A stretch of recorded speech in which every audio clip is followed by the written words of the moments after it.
Hey guys, it's Divyanshu, welcome back to another episode.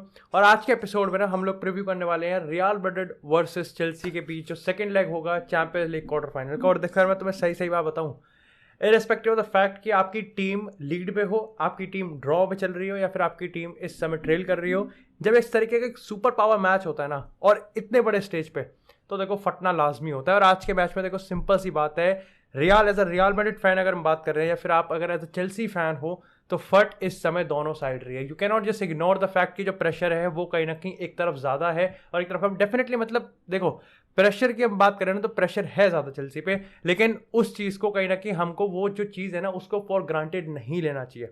अब देखो, आप में से काफ़ी लोगों ने मेरे को कई एपिसोड्स में, कई एक बहुत ही हाई प्रोफाइल मैचेस में, बॉक्स ऑफिस मैचेस में चीज़ कहते हुए सुना होगा कि ये मैच मोमेंटम पे चलेगा, ये मैच कंट्रोल पे चलेगा, ये मैच कहीं ना कहीं इंडिविजुअल ब्रिलियंस पे चलेगा। ये सारी चीज़ें कहीं ना कहीं इस मैच को एक तरीके से डिसाइड करेगी, इतने बड़े फिक्सचर्स को डिसाइड करेंगे। लेकिन सबसे बड़ी चीज़ है ना जो मेरे को लगता है कि इस मैच में डिसाइड करेगी, वो होने वाला है बिलीफ। आप देखो सिंपल सी बात है, इस समय इस मैच में एक टीम बिलीफ बनाने आएगी जो कि चेल्सी होगी, और डेफिनेटली एक टीम उसको तोड़ने आएगी और वो होगी रियल मैड्रिड। अब आप कहोगे कि ये बिलीव का फंडा एक्चुअली में कैलकुलेट कैसे हुआ है। अब देखो, सबसे पहले अगर चेल्सी के पर्सपेक्टिव की बात करें ना, वैसे आप देखो ये एपिसोड बिल्कुल अनस्क्रिप्टेड है, मुझे नहीं पता कि मैं क्या चीज़ बोलने वाला हूँ, लेकिन ऐसी पॉइंट ऑफ टाइम पे मेरे को लगता है कि अनस्क्रिप्टेड ही ज़्यादा बेटर है, क्योंकि इस पॉइंट ऑफ टाइम पे एज अ मैड्रिड फैन है ना, मेरे को जो सोच रहा हूँ मेरे को वो बोलना है जिससे थोड़ा सा मन भी हल्का हो, थोड़ा प्रेशर भी ईज हो। तो अगर हम चेल्सी के पर्सपेक्टिव देखें कि ये बिलीफ वाला फंडा है ना, ये कैलकुलेट कैसे हो, देखो इसकी स्टार्टिंग ना थॉमस टुकल ने पोस्ट मैच इंटरव्यू में ही कह दी। सबसे पहले उसने 3 कमेंट किए। देखो, उसने सबसे पहले कहा कि अगर आज जैसा खेले हम, अगर ऐसा फिर खेल दिए हम सेकेंड लेग में, तो हम फिर रौंदे जाएंगे।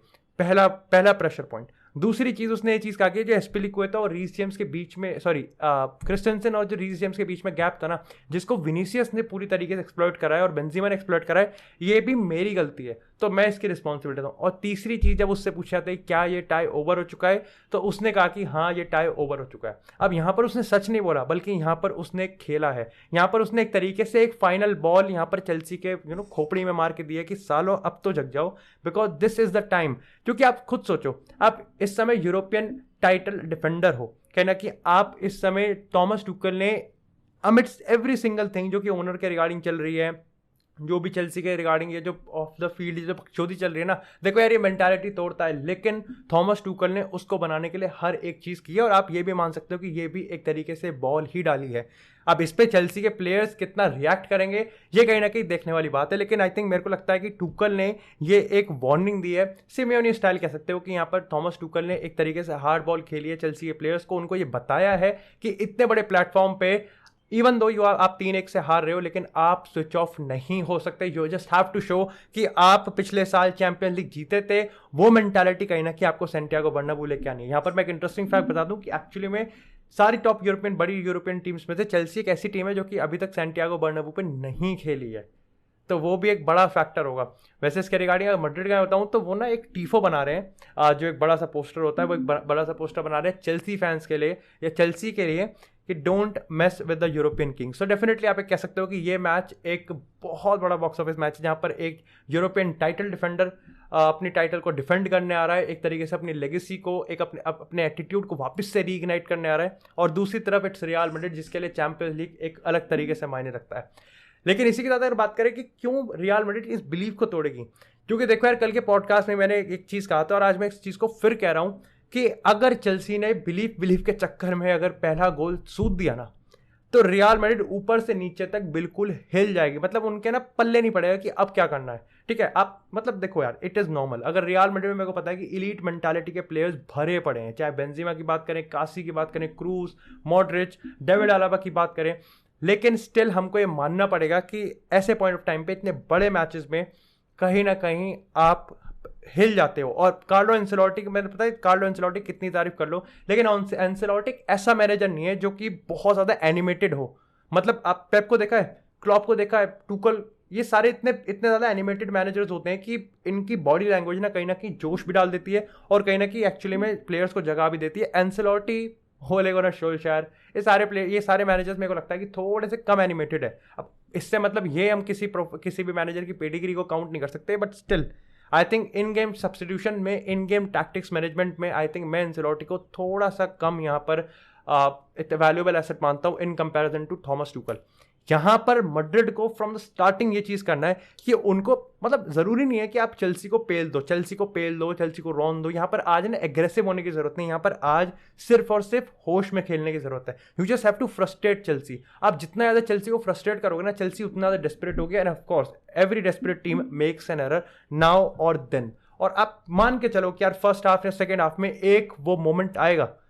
देखो जिस तरीके से हम चेल्सी में खेल रहे थे, जिस तरीके से मेरे को लगता है कि हमारी अप्रोच जा रही थी चेल्सी में, हम एक कह सकते हैं कि चेल्सी में हम एग्रेसिव भी हुए थे स्टैमफोर्ड ब्रिज में और हमको बहुत सारे अपॉर्चुनिटीज मिले थे। तो डेफिनेटली जब मैं ये चीज कर रहा हूं ना कि वो डेस्परेशन में एरर देंगे और एक चांस देंगे, चांसेस एक्चुअली में एक से ज्यादा भी बनेंगे। लेकिन शर्त यही है कि आपको सबसे पहले चेल्सी को फ्रस्ट्रेट करना होगा। फ्रस्ट्रेट कर दिया आपने, चेल्सी का बिलीफ अपने आप टूटता रहेगा।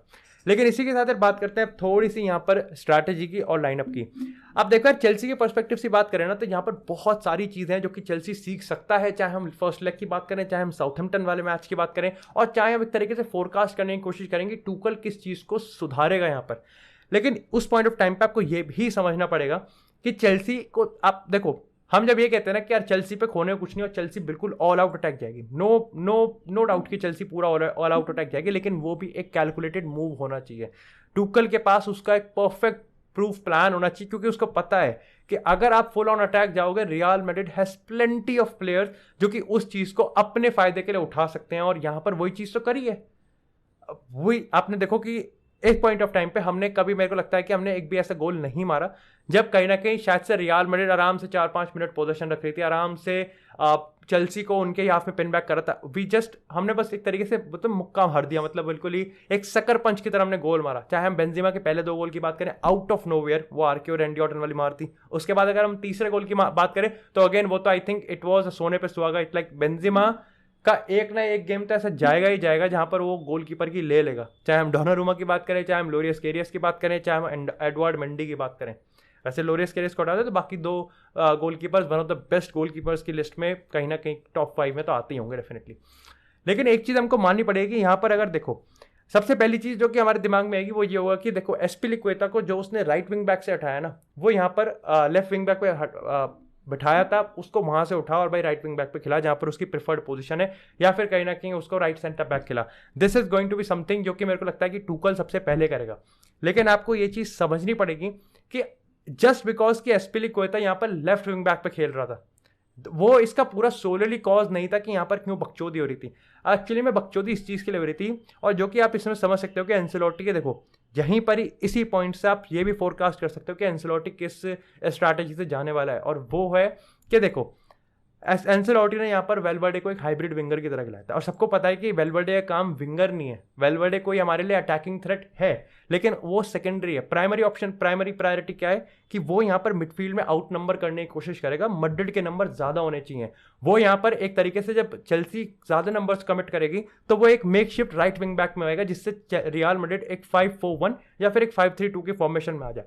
यहां पर आपको समझना पड़ेगा कि ये जो वेलवर्डे की जो वर्क रेट था ना, ये जो वेलवर्डे का ऊपर नीचे होना था, इसने एस्पिलिक्वेटा को प्रॉब्लम में डाल दिया कि अब ये यहाँ पर उसको मार्क करे या क्या करे। और ऐसे में जब भी मैन मार्क करा तो बहुत सारा स्पेस कहीं ना कहीं यहाँ पर क्रिएट हो गया।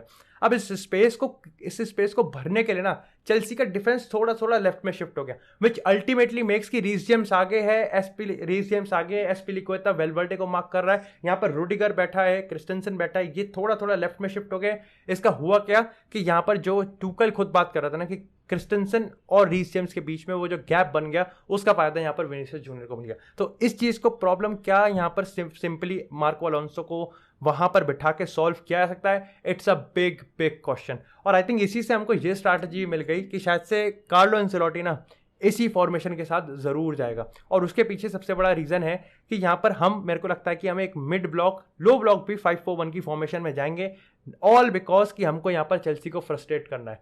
चेल्सी को आप फ्रस्ट्रेट करो, चेल्सी विल मिस चांसेस, वो फ्रस्ट्रेट होंगे। Chelsea will definitely take chances अगर उनको चांसेस क्रिएट होंगे। लेकिन वही चीज़ है कि जब डेस्परेशन होती है ना तो आप गलती ज़्यादा करने के वल्नरेबल होते हो, और रियल मैड्रिड को इस मैच में अपॉर्चुनिस्टिक होने की ज़रूरत है, ना कि ओवर स्मार्ट। यहाँ पर अगर हम लाइनअप की बात करें ना तो देखो, अगर टीम न्यूज़ की मैं बात करूँ तो उधर से लुकाकू, मोमेलो लुकाकू इस समय बाहर है। आई थिंक मैं सोच रहा था कि यार रोमेलो लुकाकू का गेम हो सकता था, लेकिन वो गेम हुआ नहीं। तो डेफिनेटली यहाँ पर आप कह सकते हो कि शायद से टुकल पे प्रेशर भी नहीं है कि लुकाकू को यूज करना ही करना है। वैसे मेरे को लगता है कि टुकल एक ऐसा मैनेजर है जो प्रेशर लेगा भी नहीं। तो I think I am wrong in this theory. लेकिन इसी के साथ अगर हम बात करें काय हैवर्ट्स की, टीमो वर्नर की, पुलिसिच की, हकीम जियच की, आई थिंक जियच एक ऐसा प्लेयर है जिसको यूज किया जा सकता है अगर चेल्सी को रियल मैड्रिड को हर्ट करना है। अगर अपनी बात करें ना, तो मेरे को लगता है कि यार देखो, रियल मैड्रिड को इसी लाइनअप के साथ जाना चाहिए। आप में से काफी लोग, मैं खुद इतना ज्यादा इंप्रेस्ड हुआ ना जिस तरीके से वेलवर्डे ने और कामाविंगा ने गेटाफे के अगेंस्ट खेला है। बट आई हाईली डाउट कि इस पॉइंट ऑफ टाइम पे हमको एग्रेसिव, देखो मैं बार बार कह रहा हूं कि aggressive, high tempo, high momentum, ऊपर चढ़ के खेलेंगे, उनको पेल देंगे, देखो ये चीज हम कर सकते हैं, लेकिन क्या हमारी ये प्रायोरिटी होनी है? I highly really doubt it. और मेरे को लगता है कि इस पॉइंट ऑफ टाइम पे मैं इस चीज को एक्सपेक्ट भी नहीं करता और ज्यादा प्रेफर भी नहीं करूंगा।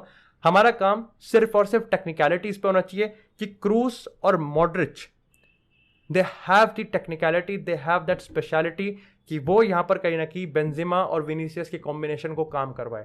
आप में से काफी लोग देखो, अगर आई होप कि भाई देखो हम कल जीतेंगे, आज हम जीतेंगे सॉरी, और कल जब हम एक डिस्कशन करेंगे तो डेफिनेटली जो सबसे पहला नाम हमारे जुबान पे आएगा वो आएगा मैनचेस्टर सिटी। लेकिन उस चीज़ को अभी हम साइड रख देते हैं। आई थिंक हमको अपने ओपोनेंट को रिस्पेक्ट देनी चाहिए, and yes, a comeback is possible. ठीक है, I am a Real Madrid fan, लेकिन अंधा नहीं हूं मैं, है ना, अंधा नहीं हूं। I know football in terms में क्या चीज़ पॉसिबल हो सकती है और क्या चीज़ नहीं। But do let me know in the comment section कि इस मैच के रिगार्डिंग आपकी क्या स्ट्रैटेजी है और किस अप्रोच के साथ आपको लगता है कि यहाँ पर टुकल और एंसेलोटी उतरेंगे। End of course final prediction दे देना। वैसे आपको मैं बता दूं कि आज रात 10 बजे हम चार लपाटे की पॉडकास्ट एक बार फिर से करेंगे, क्योंकि मेरे पास देखो सवाल बिल्कुल हैं, और ठीक है, थोड़ा सा हम फ्रेश क्वेश्चंस को जरूर पूछेंगे, और शायद से 2 घंटे पहले आपको पता है मैड्रिड की लाइनअप भी आ जाती है, तो उस पर भी बिल्कुल डिस्कस करेंगे। Thank you so much guys for watching this episode. I hope आपको एपिसोड पसंद आया हो। एपिसोड पसंद आया, एपिसोड को लाइक करें, चैनल को सब्सक्राइब करें। आपको इसी तरह फुटबॉल से एक्सक्लूसिव कंटेंट चैनल पर मिलता रहेगा। तब तक के लिए stay tuned, stay safe, and I will see you in the next episode.